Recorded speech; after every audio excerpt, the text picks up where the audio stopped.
Sa isang bayan kami nagpunta, pagkat isang tagkaroon, mahigpit ang anyaya. Ang handa na yung grande, may awitan pa, at may mga nagsasayaw sa tugtog ng rondalya.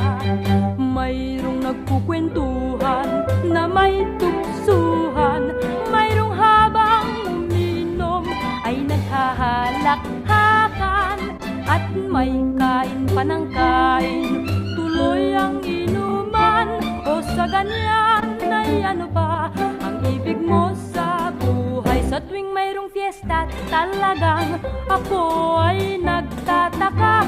Upang kumain ng masarap ay pinipilit ka pa, maghapong kain ay